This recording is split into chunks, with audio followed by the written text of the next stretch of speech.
Very nice to welcome all of you to this CMEI event.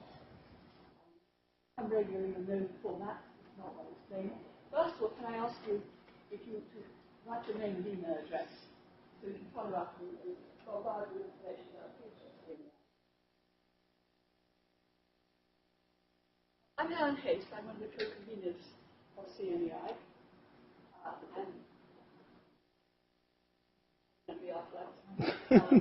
And I'm very delighted to welcome today Jarvis. Jarvis Givens is here with us as a postdoctoral fellow, a research postdoctoral fellow. And he gained his PhD from Berkeley very recently. His research interests include 19th and 20th century history of African American education, education in the African diaspora, and race and urban schooling. He's currently working on a book that analyzes the relationship between black education, freedom, and affect during Carter G. Woodson's philosophy and influence on schools during the Jim Crow period. More broadly, Jarvis's work is concerned with the dialectical relationship between schooling and black life in the 19th and 20th century African diaspora. He combines historical methods with critical theory to expose what history can offer about contemporary challenges to black schooling. He also studied the education experiences of black students in Oakland, California, and he looked personally at African American achievements and extends to a larger study of schools who were identified as successful in supporting achievement amongst black students. Very much looking forward to this talk. It will be commented upon by Sarah Blum-Smith. Sarah is a doctoral student here who was formerly an elementary school teacher. The work is on how teachers construct their conception of teaching and their roles, particularly in relation to technology, and technology also goes well onto a bit, Jarvis. So, welcome both of you, and as usual we have about 45 minutes for the speaker. Sarah will comment, Jarvis will reply, and then it's open to Q&A. Thanks, Helen. All right. Good afternoon. I should say, I know I spoke with Mira briefly, but I wanted to say thank you to those that coordinate the CMEI colloquium, and particularly Mira for reaching out to me and inviting me to share my work with those of you that are here gathered today. As was mentioned, I'm new here to HGSC, and I just recently got my PhD in African diaspora. And I'm excited to share this work, which is taken directly from the book project that I'm currently working on, which looks at Carter G. Woodson's impact on black teachers during Jim Crow. Carter G. Woodson was the second African-American PhD in history from Harvard, and also the founder of what we know as Black History Month. And so what I'm going to be presenting today, the title of this talk is called Fugitive Pedagogues, Teachers, Nat Turner, and the Politics of Respectability During Jim Crow. And as I mentioned, this is taken from a chapter that I'm currently working on, so I'm excited to get some engagement about some of the new ideas that I'm putting forth in this chapter. Tessie McGee taught history during the 1933-34 academic year.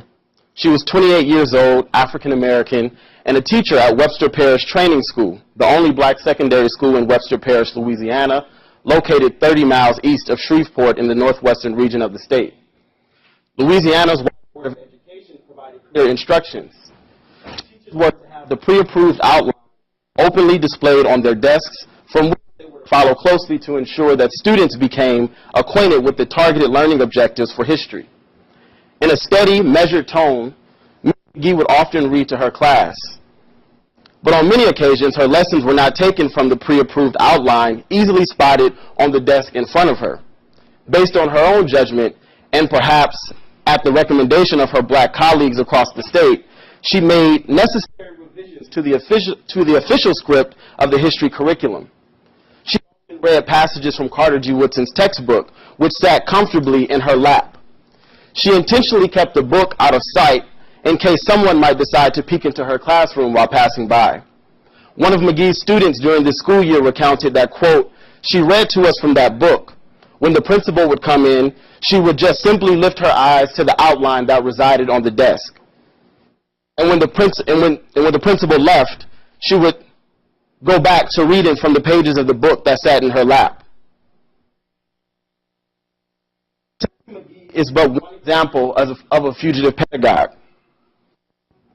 This scenario encapsulates the investments and purpose of this talk, namely that black teachers embodied a moral crisis that was endemic to African American education. I'm going to return to McGee later in the talk to hone in on her use of Carter G. Woodson's textbook. Nonetheless, this scene with Tessie McGee showcases the political and effective terrains that black teachers had to negotiate post-slavery.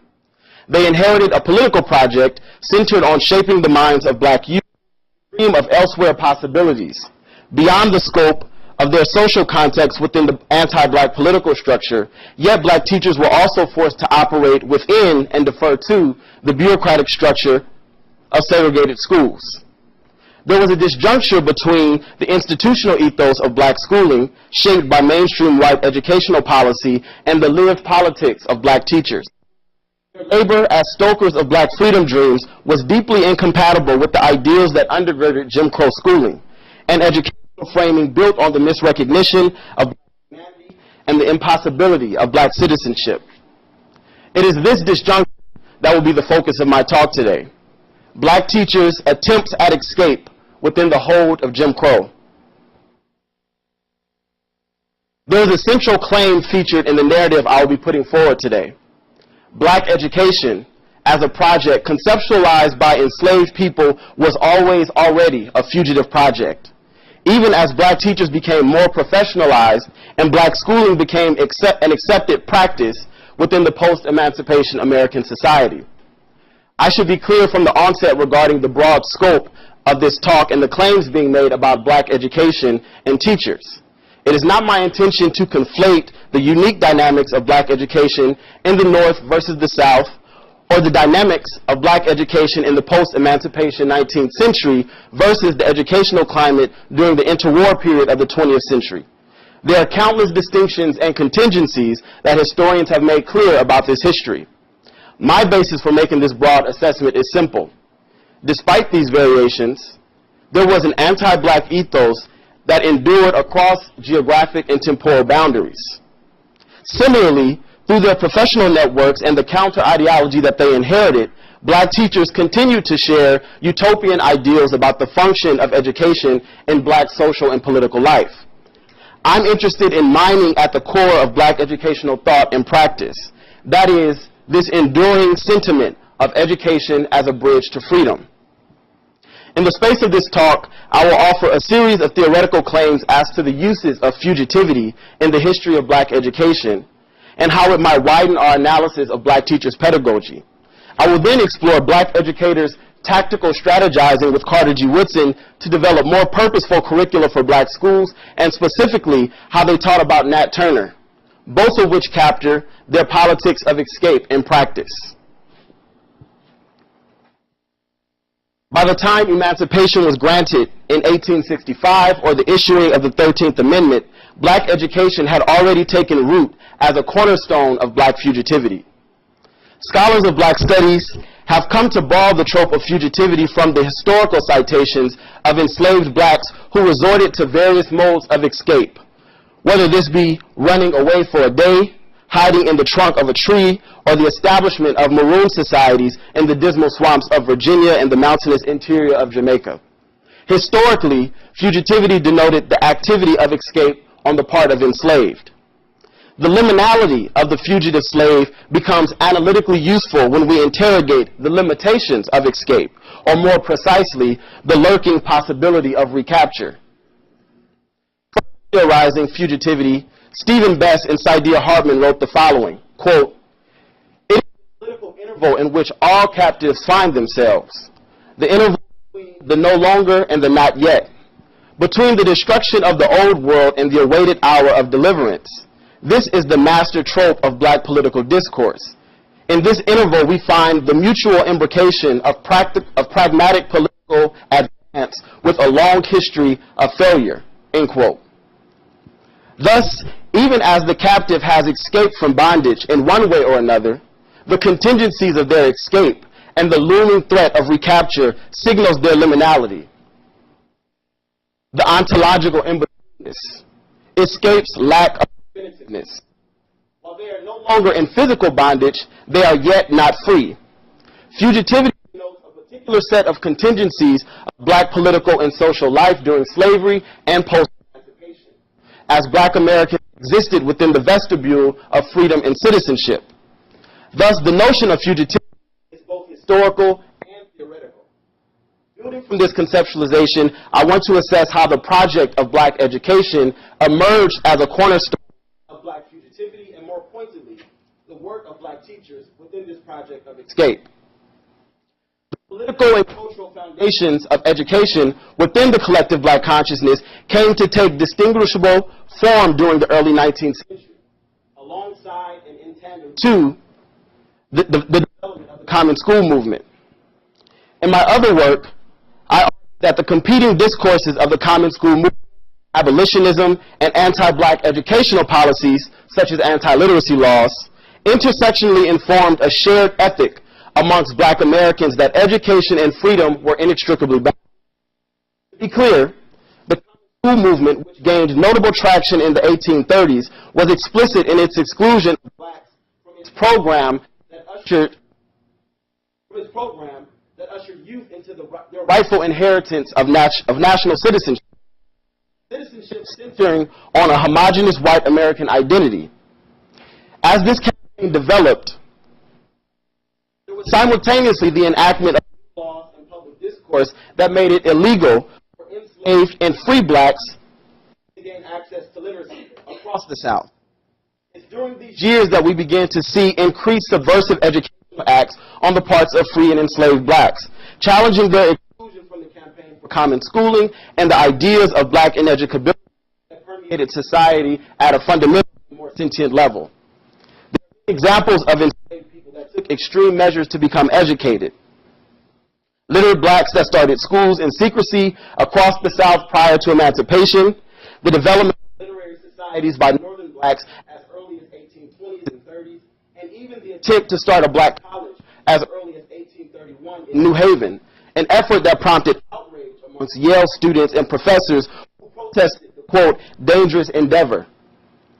What I am suggesting here is that education emerged as a vital political site of negotiating black claims of freedom in the first half of the 19th century, and it developed in opposition to the prevailing moral doctrine and racial provisions of the common school movement.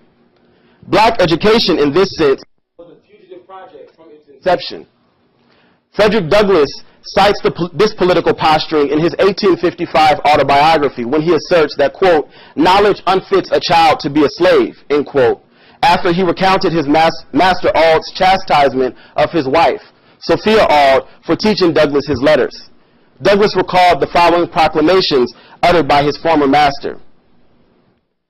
If you give a nigger an inch, he'll take an L. He should know nothing but the will of his master and learn to obey it. Learning would spoil the best nigger in the world. If you teach that nigger, speaking of myself, says Douglass, how to read the Bible, there will be no keeping him. It will forever unfit him for his duties as a slave. And as to himself, learning would do him no good, but probably a great deal of harm, making him disconsolate and unhappy. If you learn him now to read, he'll want to know how to write. And this being accomplished, he'll be running away with himself. The foundational ideals of black educational thought took shape within this educational landscape, where the malignant sentiment of slavery shaped moral doctrines of literacy and schooling. This discursive terrain engendered a counter-ideology that black Americans would continue to build on as their access to schooling opportunities and positionality within the civic structure of America evolved. Education and schooling became conceptualized as an activity of escape. Black teachers recognized the incongruence between their vested interest in education as a freedom project and the political economy of schooling that counteracted their efforts. They had lucid understandings that their moral investments in education were at odds with the normative ideals that shaped the school structures that they were required to function within. Coming to this juncture, I want to suggest that there continues to be an under-theorization of black teachers' pedagogy, their ideological orientations to educating black students, and especially what happened, in a quotidian sense, in the private spaces of their classrooms, at the moments of knowledge exchange, including rituals and routines that offered meaning for the moral and identity development of their pupils. Thus far, the prevailing narrative of black teachers has been confounded by a preoccupation with the politics of respectability, in which they embodied dominant conservative beliefs that enforced piety, temperance, and cleanliness as an effort to disprove myths about blacks as inferior and unworthy of equality. The scholarship of black teachers has been limited in its ability to capture the complexity of these educators' radical commitments to the politics of racial destiny and social transformation, even as they wore the mask of compliant workers within the Jim Crow schooling system. The politics of respectability was initially theorized by Brooks Higginbotham to describe the social politics of black women in the National Baptist Convention. Victorian standards of womanhood were used to police black women's social and behavioral practices in an effort to demonstrate their civility to white society. These politics of respectability had implications across gendered boundaries, however. It required that, quote, every individual in the black community assume responsibility for behavioral self-regulation and self-improvement along moral, educational, and economic lines, end quote. So as a social reform strategy for racial uplift, it was a means of proving to the white world that the race had integrity and was deserving of equal treatment. Generally, the scholarship on black teachers portrays their respectability leanings as a collective strategy of racial uplift. Black educators like Booker T. Washington, Anna Julia Cooper, Nannie Helen Burroughs have been historically remembered as enforcers of the politics of respectability because of the educational institutions they headed and their emphasis on cleanliness and strict moral doctrine.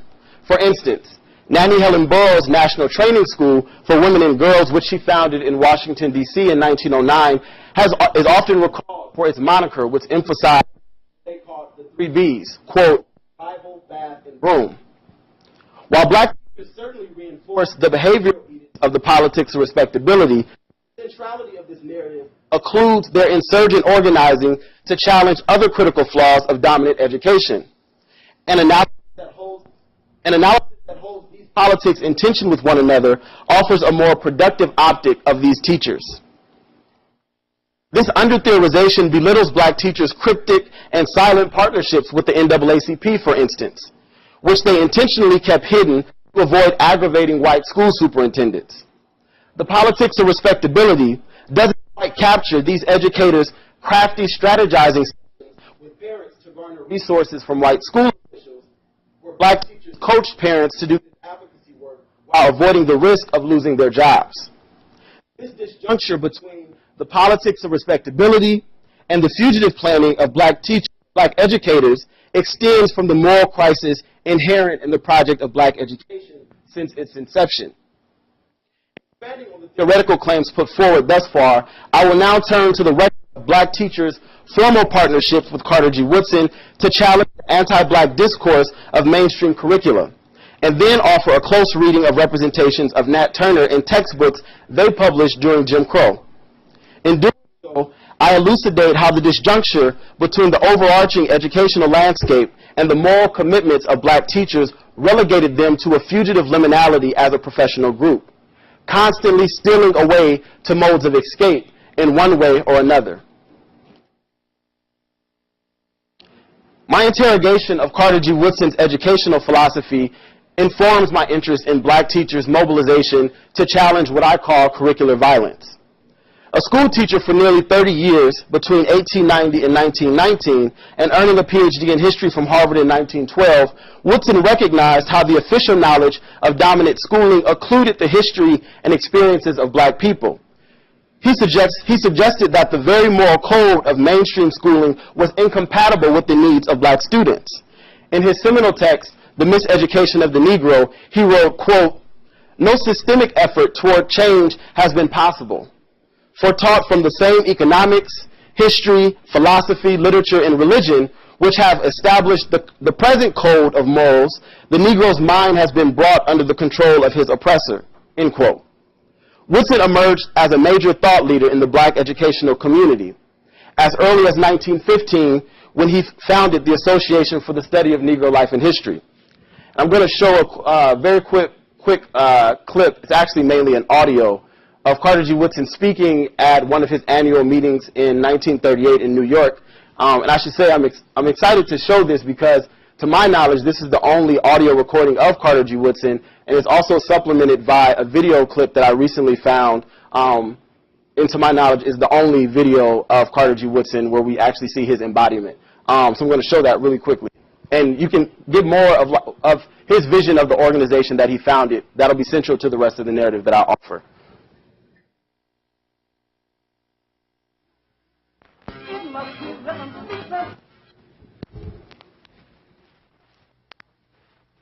Of the Association for the Study of Negro Life and History is to collect the records of the Negro and to treat them scientifically in order that the race may not become a negligible factor in the thought of the world.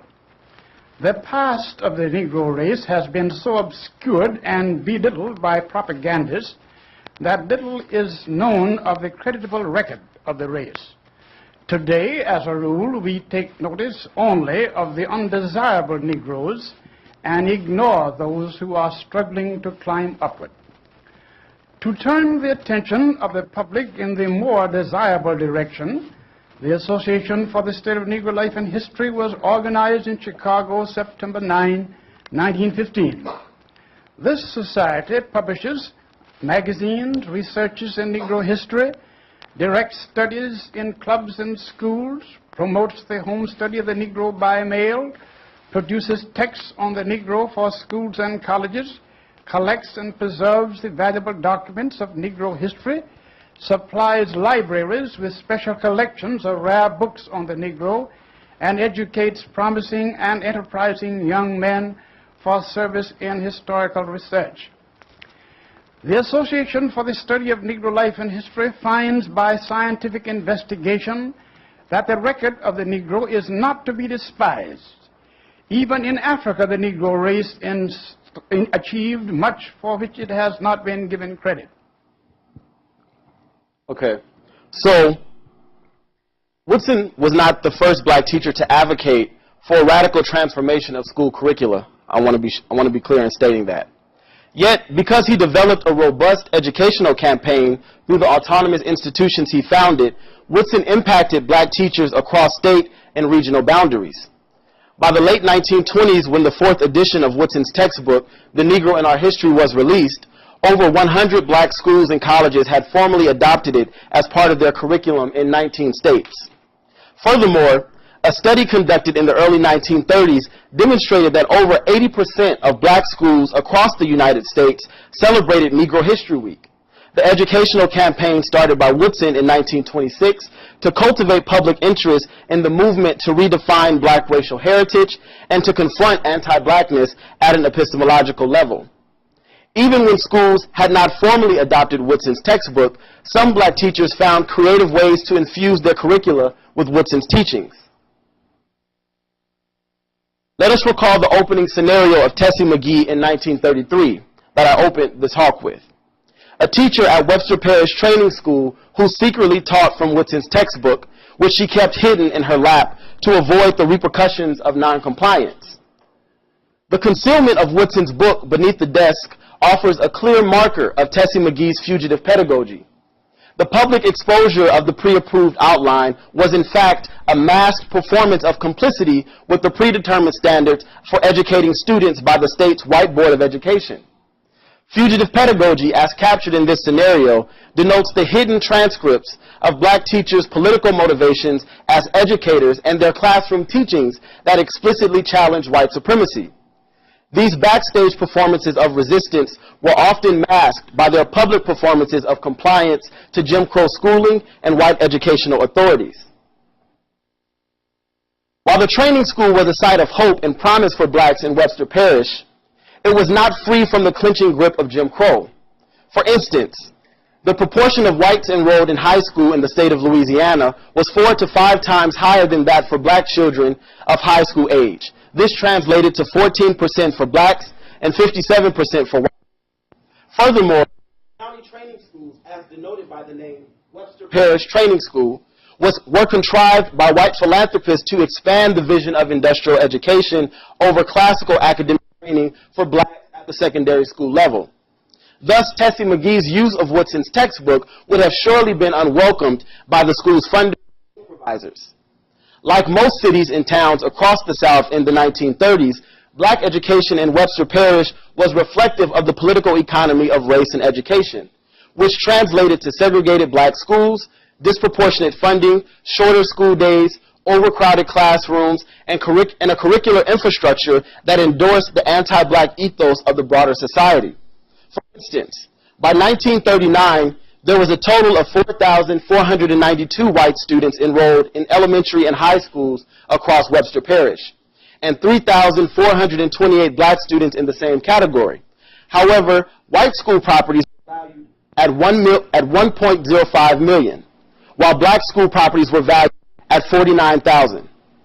The average number of school days was 180 and 144, respectively, for whites and blacks. Webster Parish employed 161 white teachers and 81 blacks by the late 1930s, making student-teacher ratios roughly 28-to-1 among white schools and 42-to-1 for blacks. Black educational opportunity was far from ideal, is my point here, right? And so the little opportunity that these communities did have had to be protected and treated with the utmost discretion. Miss McGee's deviation from the prescribed curricula for teaching history, if found out, could pose challenges for both her job security, the school's leadership, school funding, and even physical harm. The historical transcript of Jim Crow reveals this. For instance, Raymond Hill, who was both a teacher and coach at Webster Parish Training School, was run out of town by a white mob after an altercation with a fellow white townsman. The white man had nearly run Hill and a group of friends over with his truck before things escalated. The driver was later joined by a group of local white men to search for Coach Hill and impose their version of vigilante justice. When the principal of Webster Parish Training School asked the police to intervene, they dismissed his cause and assured him that, quote, they could give no such guarantee, end quote. The looming threat of violence that shaped the experience of black people, and black professionals in particular, must be factored into our reading of Miss McGee's Fugitive pedagogy. Black teachers were conscious of the hostility that Southern whites harbored toward their efforts to improve educational opportunities, and this certainly shaped the politics of their work. This scenario taken from Tessie McGee's classroom offers a peek backstage, or access to part of the hidden transcript of black teachers' work in the classroom, which their public performance of deference concealed. The socio-political landscape of the Jim Crow South required that if black teachers were to teach against the grain of dominant curricula, to humanize black students and inspire them to push for social transformation, it would have to be deeply camouflaged. In Miss McGee's case, Woodson's textbook was literally and figuratively a hidden transcript of her fugitive pedagogy.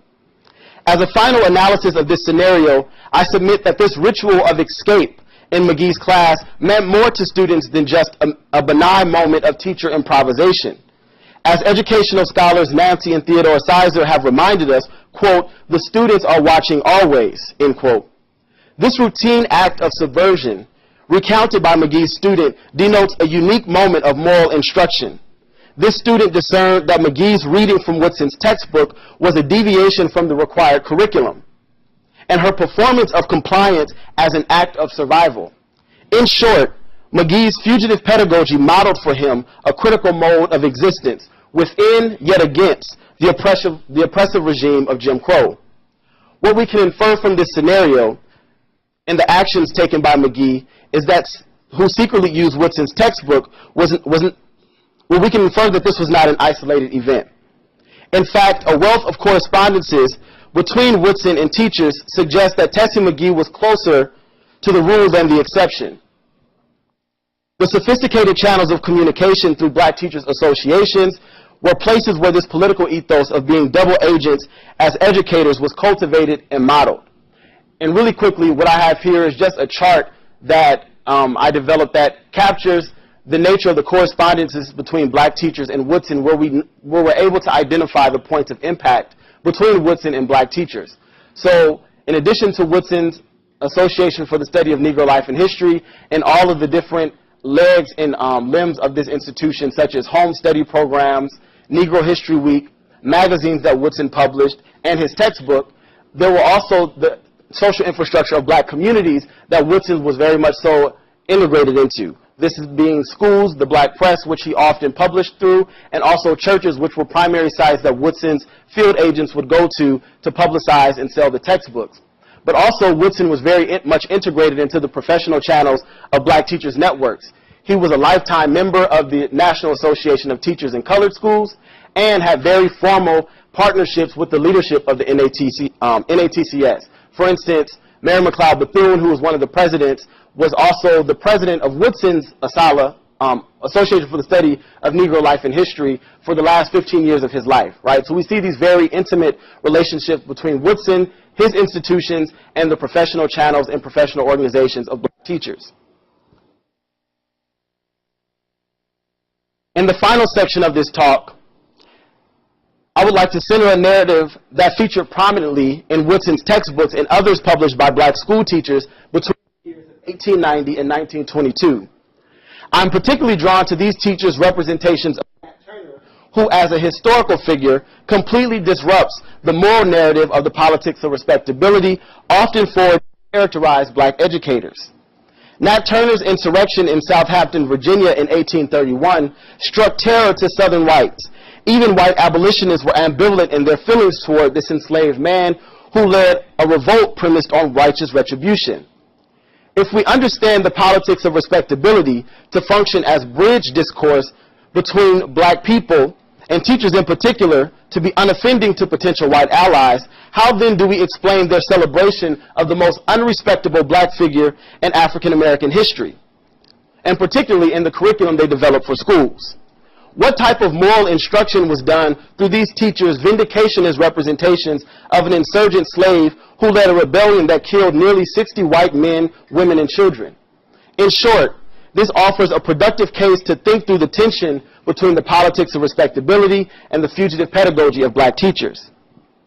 Edward Johnson, who's not pictured here, but there's a steal from his textbook to my far right, was a teacher and politician originally from North Carolina.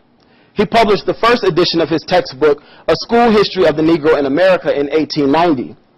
Lila Amos Pendleton was a teacher in Washington, D.C., and published her textbook in 1912. It was entitled A Narrative of the Negro. John W. Cromwell was born enslaved in 1846 in Virginia and would become an educator and influential black intellectual during his time. He published his textbook, The Negro in American History, in 1914. The final textbook is The Negro in Our History, which was published by Carter G. Woodson in 1922. And to be clear, there were similar books published by other blacks during this time period, but because of the arguments and claims put forward in this talk, I found it necessary to focus on those that were published by black school teachers with the explicit intent for classroom instruction at the secondary and primary school level. In a recent article, I analyzed 5 key themes that characterize these textbooks' accounts of Turner's insurrection: Turner's intellectual capacity, Turner as a moral leader, vivid descriptions of violence, Turner's claims of spirit possession, and lastly, the respectability of Turner's family. Given time constraints, I will offer a brief detail of 2 themes: these school teachers' descriptions of Turner's intellect and their representations of the violence that ensued with his rebellion. These teachers emphasized Turner's striking intellectual capacity. According to their written accounts, Turner had learned to read early in life and with little to no difficulty. Edward Johnson, for instance, offered that Turner was, quote, unusually bright, and he was regarded as a prodigy, end quote. According to Lila Pendleton, Nat Turner was self-taught, and while he, quote, never had the advantages of education for natural intelligence and quickness of apprehension, he was surpassed by few men. While Woodson's textbook offered only a modest account of Turner's intellect, he offered a more favorable account in his book, The Education of the Negro Prior to 1861, which he published while he was a teacher at Dunbar High School in Washington, D.C. Woodson wrote, quote, the whole country was again disturbed by the insurrection in Southampton County, Virginia in 1831. The slave states then had a striking example of what the intelligent Negroes of the South might eventually do. The leader of this uprising was Nat Turner. Precocious as a youth, he had learned to read so easily that he did not remember when he had first had that attainment. Given the unusual social and intellectual advantages, he developed into a man of considerable mental ability and wide information. There were vivid portrayals of violence that featured prominently in these representations of Turner's revolt across all 4 textbooks. These teachers did not sanitize their representations of the Southampton insurrection, and at times the story is even presented in epic fashion. Johnson writes, quote, "The slaves were armed with axes and knives and killed indiscriminately, young and old, 57 white persons before they were killed or captured," end quote. Cromwell takes special note to describe some of the brutal killings in detail, which is highlighted in the bottom of this passage.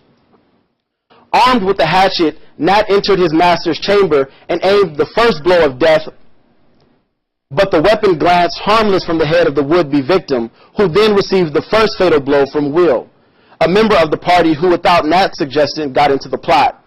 5 whites perished here, end quote. Nat's companion Will is given special treatment by name in all the textbook except Woodson's. By Johnson's measure, Will was, quote, "a giant of a man, athletic, quick, and best man on the muscle in the county," end quote. According to Pendleton, Will died during the insurrection in heroic fashion. She noted that, quote, "Will armed himself with a sharp broad axe, and with it killed 7 people. When the militia arrived, he would not surrender, but fought to the last, and when dying asked that his axe be buried with him." While Woodson's portrayals of Turner's rebellion is done without the play-by-play details of the revolt that his predecessors included, he does present a vivid illustration entitled "The Negro Calls a Halt." A black man who is presumably enslaved appears in the image with a long, sharp object in his right hand to stab his white opponent. In the front left of the illustration, another black man in chains, and in the distant right, a white woman and 2 children are looking on, witnessing the encounter in shock. A body is sprawled on the ground in front of the armed enslaved man, and 2 other enslaved men are looking on from behind. Therefore, despite no dramatic account of the violent details of the revolt, Woodson's image offered students an opportunity to envision the scene of Turner's rebellion in ways that the written text did not. The representations of Turner's rebellion in these textbooks are suggestive of how black teachers may have taught their students about this topic in their classrooms, a narrative that was studiously absent in mainstream curricula. One quote taken from Edward Johnson's textbook captures the affect of black teachers' representations of Nat Turner. He suggests to his students, quote, Nat was undoubtedly a wonderful character, end quote. My aim is not to generalize and say that all black teachers taught their students about Nat Turner, for these cases of black teachers publishing textbooks are exceptional. However, what these cases do suggest is that there was a consistent body of thought amongst black teachers to push for a radical representation of black history that contested white supremacy. Black teachers' portrayals of Nat Turner demonstrate a moment in which they were compelled to shake loose from what they deemed socially acceptable to honor what they must have believed to be a higher cause. Contrary to general rules, Nat Turner could kill white people, yet still be remembered as a respectable and honorable hero. As John Cromwell wrote in 1920, quote, the insurrection was a moral success, and Nat Turner deserves to be ranked with the highest reformers of his day, end quote.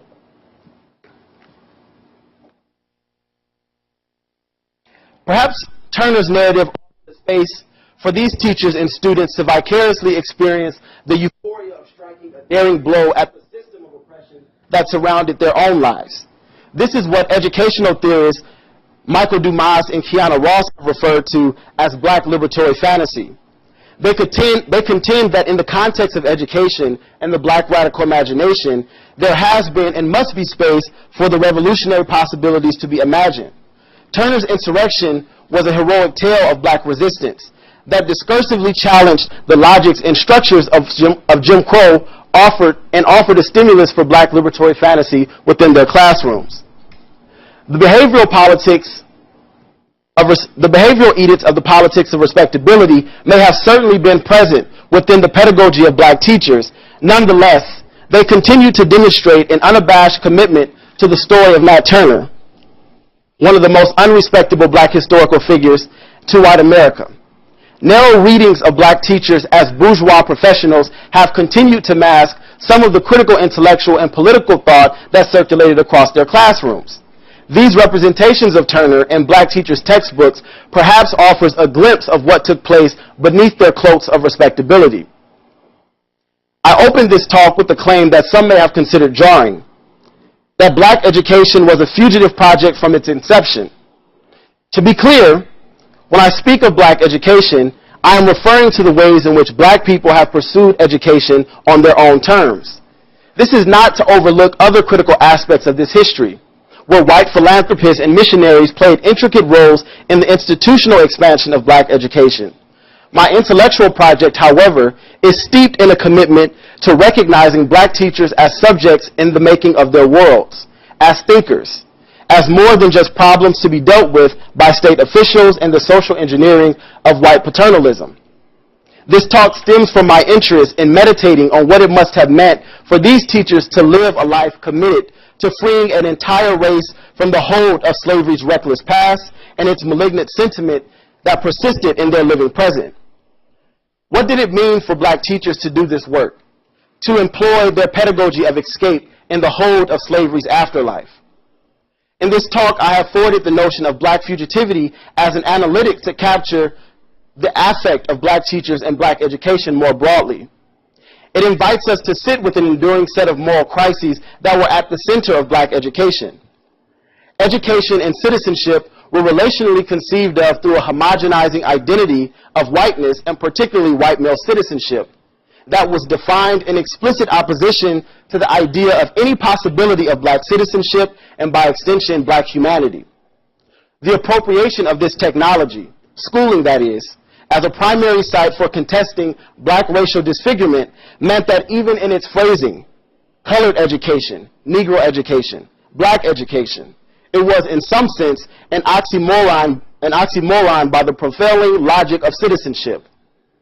Black education was a fugitive project, denotes the insistence of black humanity at the pedagogical center of black teachers' work, an assertion that meant it would be riddled with contradictions.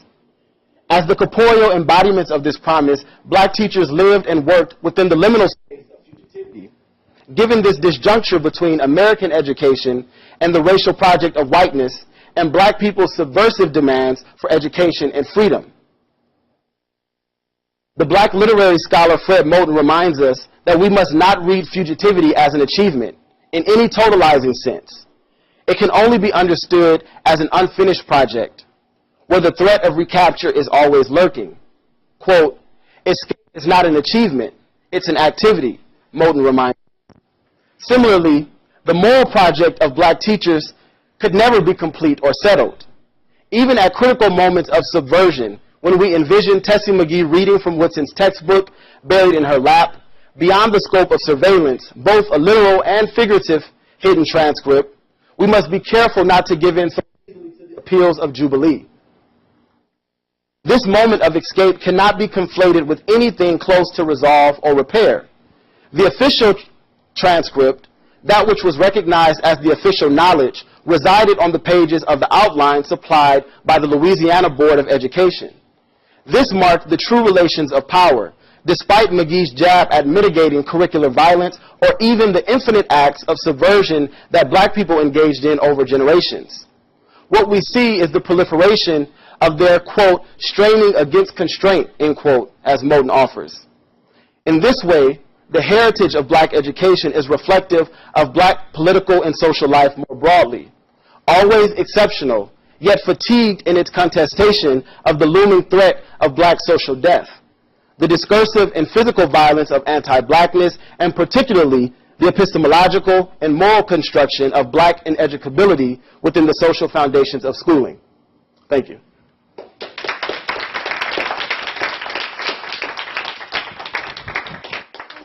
Thank you, Jarvis. Sarah will now comment for a few minutes, and we've had a general discussion. Before you leave, remember to sign the form. If you haven't signed it, you walk off. So I just wanted to sort of highlight it. Just pick it up. You're a teacher. So I just wanted to highlight a few of sort of the really important ideas that came out of of Dr. Givens' talk or particular questions to Jarvis of things to expand on a little bit, and then have a couple more sort of general questions to be taken up. So I think first one thing that came through in the entirety was this insistence on a sort of ambiguous and liminal idea of what Black teachers were doing, particularly in challenging what had been a narrative of sort of respectability, of compliance in the interest of respectability.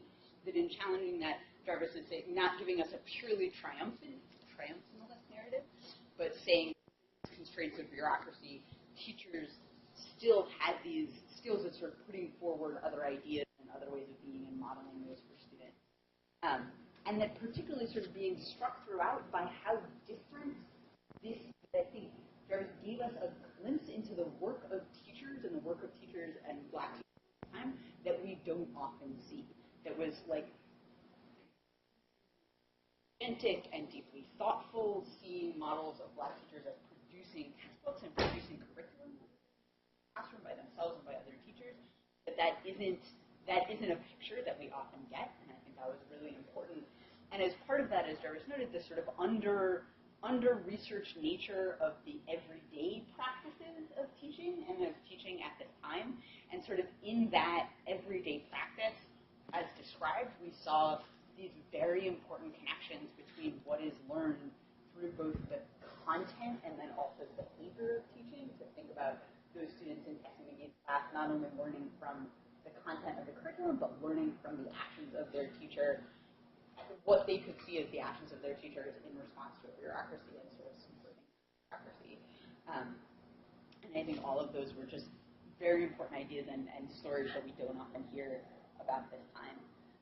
Two questions that I had that I was sort of wondering if there was more there to talk about were, you noted one, that Carter G. Woodson was the founder of Black History Month, and I was wondering more about both. I feel like you could get some sense of his insistence on the importance of these sort of narratives of Black figures in history and what students can learn from that, but just sort of interested in his idea of sort of why was that important, what did it mean, and in thinking about sort of the history, the way that Black History Month has developed over time, do we see changes? How much of that is about how that's done and understood, and how much of that is about sort of changing social and political conditions?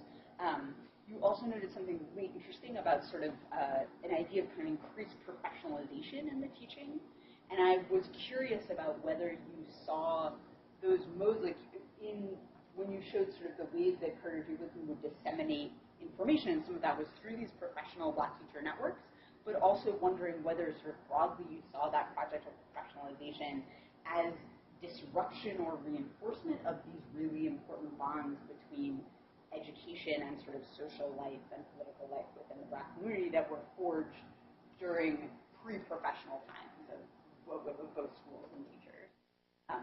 So those were things I was sort of curious to hear more about. And then to Jarvis, or to the room as a whole, I think sort of two questions that even those who acknowledge sort of the very important ways in which Jarvis insisted on the sort of historical specificity of what he was talking about, and something that I was particularly struck on that front that you noted in the article, but weren't able to talk so much here, was in those narratives of Nat Turner saying that at the time, because of the difference in that time, teachers were not troubled by the sort of mythical or supernatural elements of how he saw the world, and that we have in our contemporary moment much more of a need to have this stark difference between invented and have less of a space to sit with that those things were not as striking at the time. So he was sort of acknowledging that historical specificity, but being interested in some sort of contemporary questions as both educational researchers and or practitioners.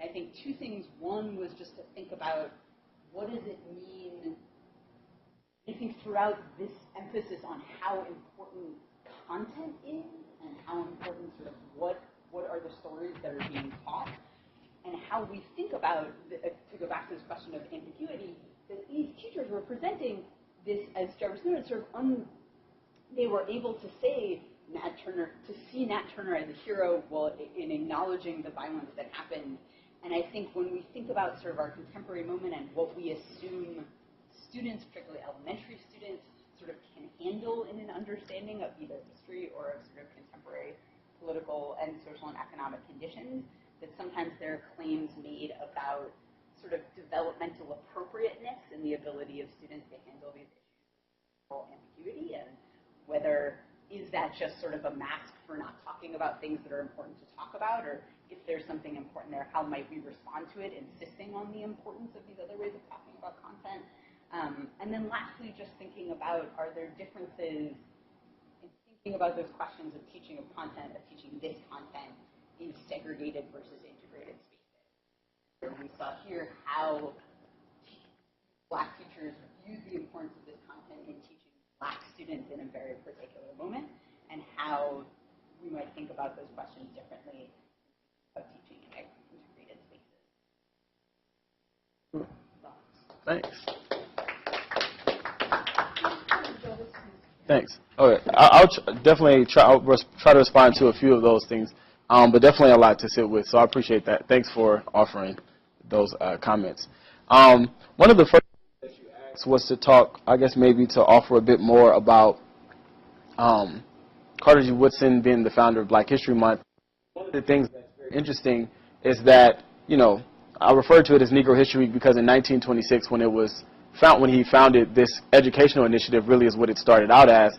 It was an effort to kind of dramatize the work, the intellectual work that was being published through his organization, as a way to make kind of like a public event out of it, to leverage the popularity of this event to appeal to school boards to adopt textbooks, to make curriculum changes. And Black teachers were the primary agents in terms of doing the on-ground organizing for Negro History Week celebrations, which is why that stat I gave, by the early 1930s, over 80% of Black schools were actively celebrating Negro History Week, which were oftentimes more than just school events, but were open and much more open and engaged with the community, churches, so on and so forth. In terms of this question of change over time, when it evolves to Black History Month and not just Negro History Week, that shift happens in the 1970s. And there are a number of different ways in which Black History Month today functions very differently than what it was originally intended to. It's been become, you know, an opportunity for, you know, consumerism in certain types of ways.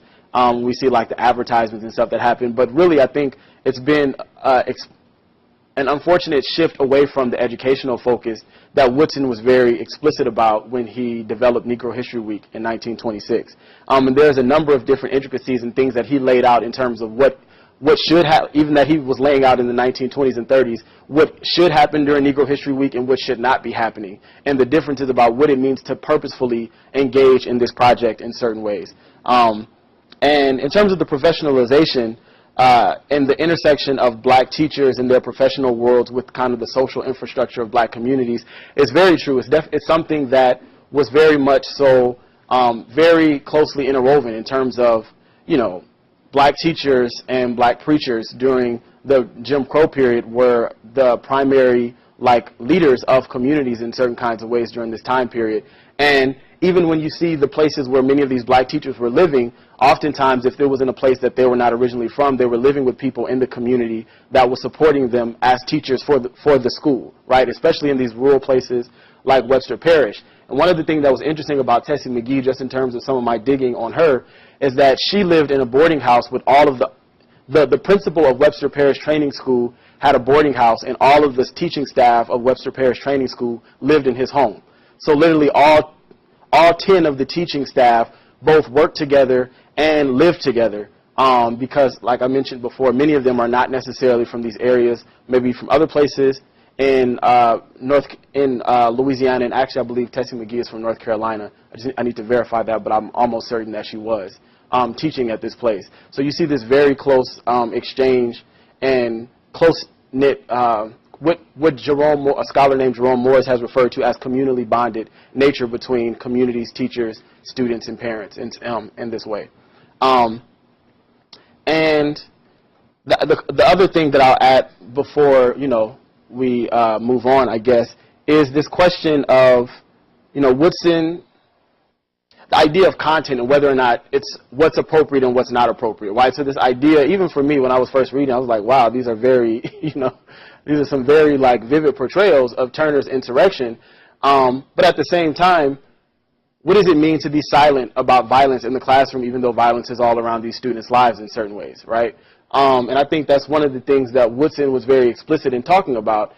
There's one particular quote in The Miseducation of the Negro where he says that, he says some people of the race think that bringing the Negro question before the students in schools is too soon and it's not appropriate. And he says that only continues to mask the unsound policies and unwise, something I forget the other word that he says, of their oppressors in certain types of ways. So meaning that in not naming structures of oppression and in not naming the violence that did, create that was Jim Crow, right, and not addressing that in class, is not addressing students based on their own sets of experiences and what they were coming to the classroom with. And wasn't preparing them to, and would not be preparing them to function as people within this context who are supposed to be actively committed to changing it, right, and transforming it in certain ways. So Woodson was explicit in saying that, no, this is absolutely appropriate to talk about in classes because they see it all around them. And it's all, and it shapes their realities. Like Jim Crow is their reality. They're forced to exist within segregation, so why would we not talk explicitly about what that is in the context of the classroom? One quote that he often says, which I think captures this moral, crisis that I mentioned before, he often said, we have to use segregation to kill segregation, right? Meaning that we have to, which, sounds kind of crazy, but essentially what he's saying is that this is what we have and we have to deal with it based on what it is and be real about and make the black condition legible in the classroom, right? Not render it invisible to students because it only does them a disservice, right? So these narratives he felt were very important to put forward in the context of classes. Yeah. Thank you. So let's start the discussion.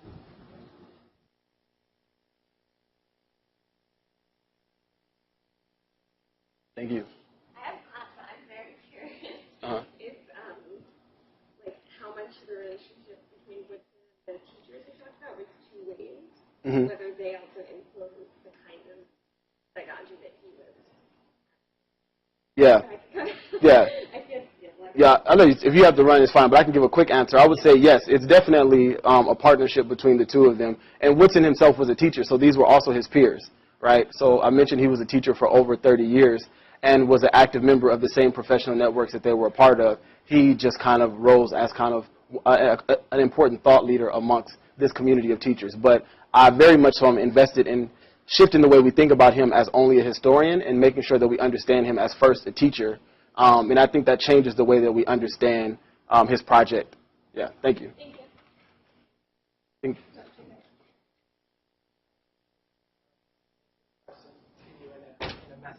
Oh, okay. Oh, thank you. Thanks. I really enjoyed this talk. Mm. I think that especially appreciated the work focusing on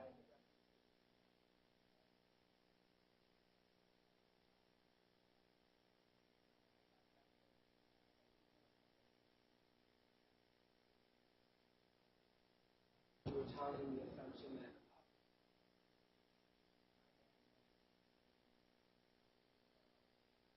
Mm-hmm. that it was subverted. That also a way of subverting.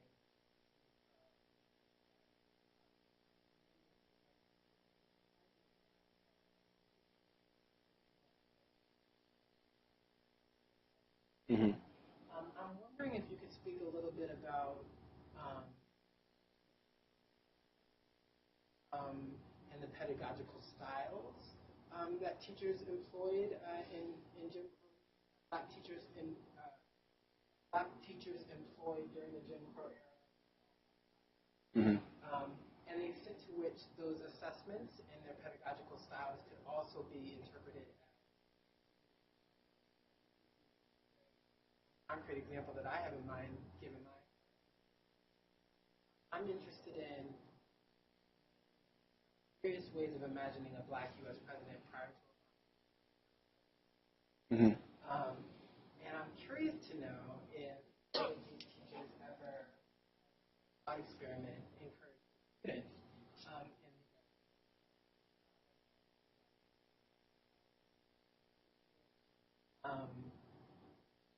that kind of thought experiment validating the politics of respectability. I mean, after all, the presidential office would be a pretty respectable position to have, and yet also something that I think very about some of the assessments that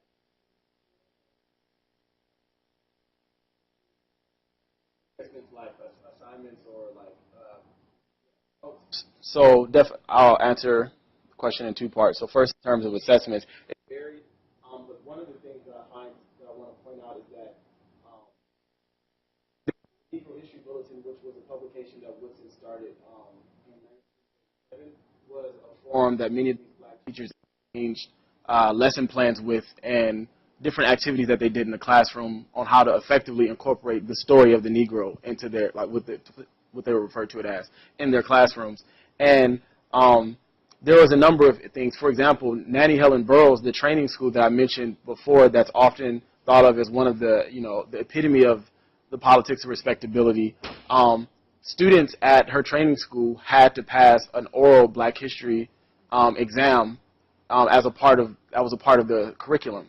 And there's like student in one of the chapters where I talk about students' experiences of Woodson's curricular interventions. There's a quote from one of the yearbooks from Nannie Helen Burroughs School where she talks about these exams that they had to do, but also that they had a library dedicated just to the Negro, if you can believe it, right? In Nannie Helen Burroughs School. And it's interesting because Nannie Burroughs is often thought of as the female counterpart of Booker T. Washington in certain ways, even though I think that's a very misrepresentation of her in the educational project that she had. But what I'm saying is that you see different things. Every school wasn't requiring students to pass oral, exams in Black history for Nannie Helen Burroughs. But then we see other examples of the lesson plans that they're putting forward. So there's examples where teachers required students to interview elders in their family about their experience and to write their family histories as projects for classes.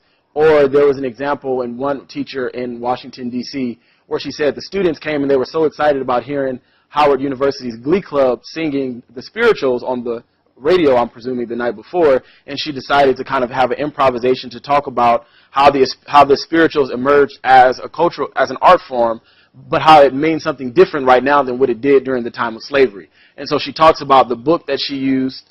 It's called, Grandma's Time, essentially talking someone's grandmother who was an enslaved person, to talk about the experience of an enslaved through the narrative of a grandmother, but then also the students having to do this group work and doing a research assignment on Negro spirituals in Black music, essentially. And so we see these different types of creative ways that teachers are responding and modeling it in Woodson's magazine to share, right? So it was a variety of ways that they had these assessments or that they incorporated into the classroom.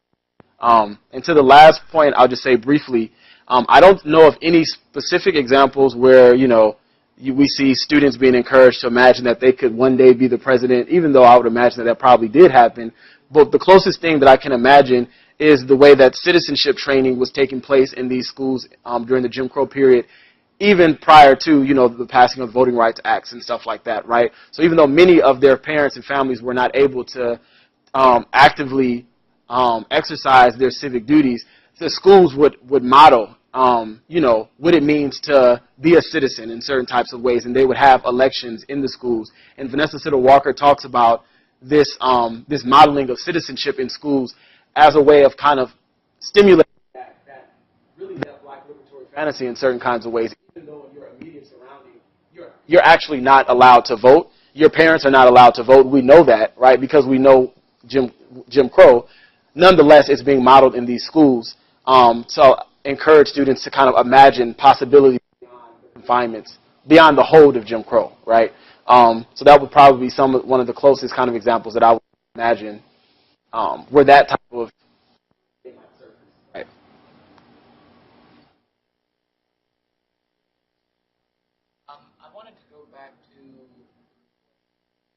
speak up a bit? Sorry. Oh, sorry. I wanted to go back to the recording of Woodson. What struck me about it was his use of this undesirable Negroes. Yeah. And he identifies them as being the focus of sort of these dominant histories, and kind of distance himself from that and to distance his focus from that. I was wondering, had you thought about what he means by undesirable Negroes? And where do they exist in relation to this project of black education? Where do the undesirable Negroes exist within?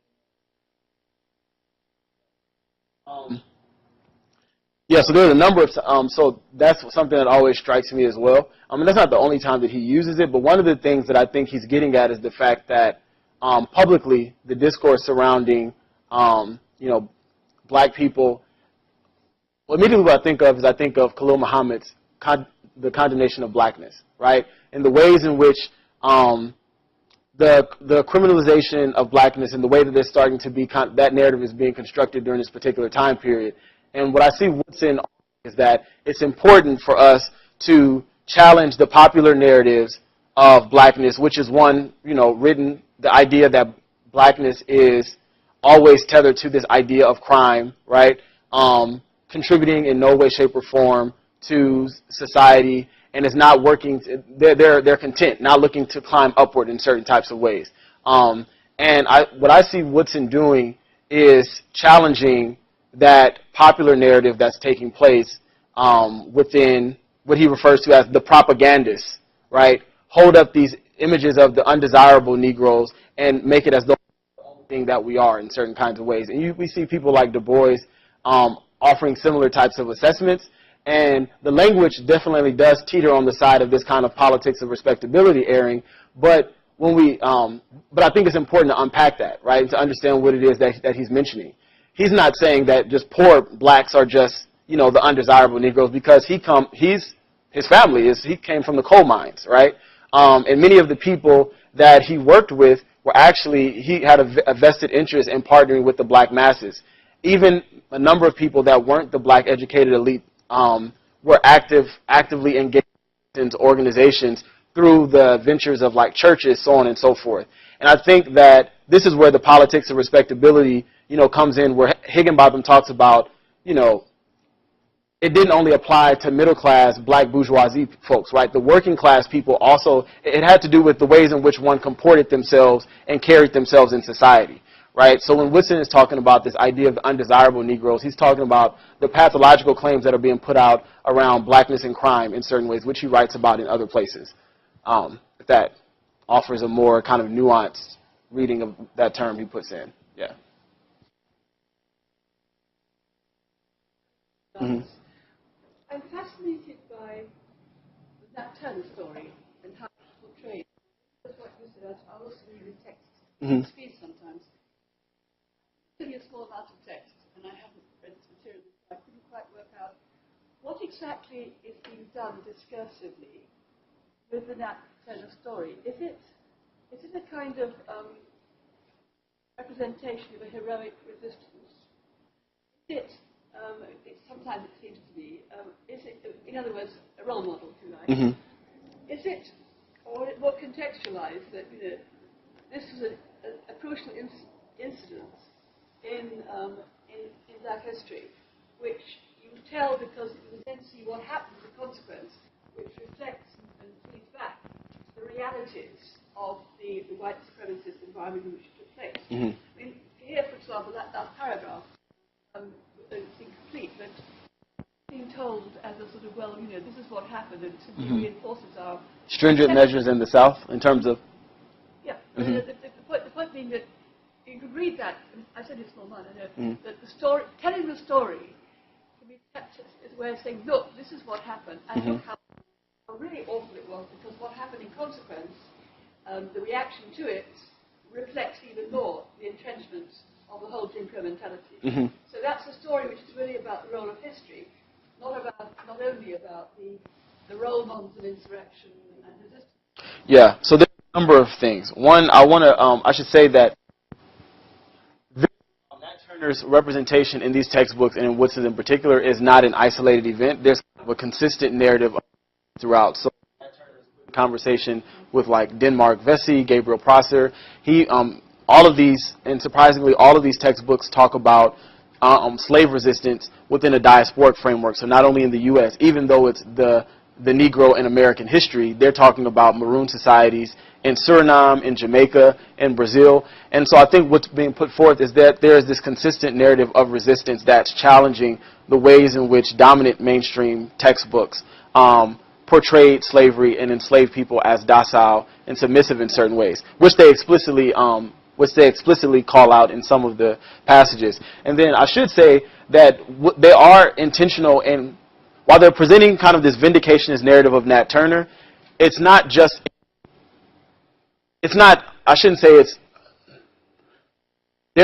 overblowing kind of the narrative of Nat Turner. They all identify it as a very critical moment in black history. In fact, Woodson has an article where he lists it as one of the top 15 events in Negro history. And one of the reasons that he does that is because of the backlash against Turner's insurrection that had direct implications for education, actually. He talks about not only the riots that ensued after the rebellion, where over 200 black people were killed, many of whom were not actively involved in the rebellion. He talks about stringent laws that were put in place that limited access to literacy on the part of not only enslaved blacks, but also free blacks as well living in these states. They also talk about provisions that are then put in place to limit meeting spaces for enslaved blacks, whether it be for religious purposes or so on.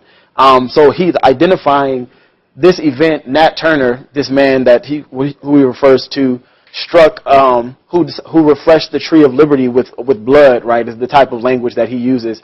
They're identifying it and positioning it as an important turning point also in history, not only because of this heroic tale of resistance, but also because of the way in which there were actually legal ramifications that happened afterwards that they then detail. Yeah.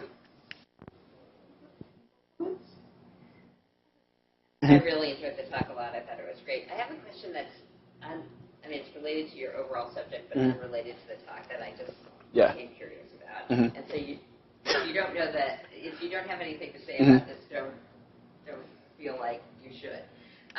But Woodson was active for such a long period of time trying to develop black history. And when he began publishing his textbook, many of his intended audience would still have members of their family who had been enslaved alive. And then by the end of his career, that would be less so. Yeah. I'm wondering if black educators like Woodson talked about that transition and whether they thought about how that changed their responsibility in teaching. I'm just kind of curious as people lose living ties to slavery, whether black educators considered that as changing their work in some way. And again, this is, as I say, totally unrelated, so I haven't seen anything about it. Don't feel bad. It's a curious curiosity question. It's an interesting question. That is something that I would like to sit with, but one thing that does immediately come to mind kind of goes with a similar way in which Woodson encouraged, like there would be these essay contests where students would be asked to go and write down proverbial, I'm trying to think of the word that he referred to it as, but essentially popular sayings amongst the older people in their families and stuff like that, and talk about proverbial wisdom amongst your local community in certain types of ways. So this was, for example, one prompt for an essay contest one year, and this is for students. But what I'm thinking about, just on a more substantial level, was the fact that Woodson would oftentimes encourage people to, if they found any archives or if they have any family's personal papers, to send them to the association and that they would work to preserve them. Or they would encourage people to to interview and to document the things so that the Negro doesn't become a negligible factor in the thought of the world. And these people whose histories hadn't been preserved, there was kind of this sense of urgency around collecting that information and that data. But I don't necessarily know if there was an explicit turn in the way that he talked about it as he started to realize many of these people are no longer going to be around. What does this then mean about our orientation to doing this work? And how should this kind of impact the way in which we are doing it now? What I would say is that he moved with a sense of urgency in general to do these things because of the fact that it wasn't being done. And yeah, but I've never necessarily seen an explicit turn in that language, giving the fact that he died in 1950 and he started doing this work. He formally started ASALH in 1915, but he was a teacher before then and was doing similar types of work. But yeah, it's an interesting thing to think about and sit with. Yeah, thanks. I think that's it. I think probably, anybody else? Jarvis, thank you so much. Thank you. Fascinating. Thank you. And thank you, Sarah, also for your comments. Yes, thanks. I borrowed your pen too. Sorry. Okay, no problem.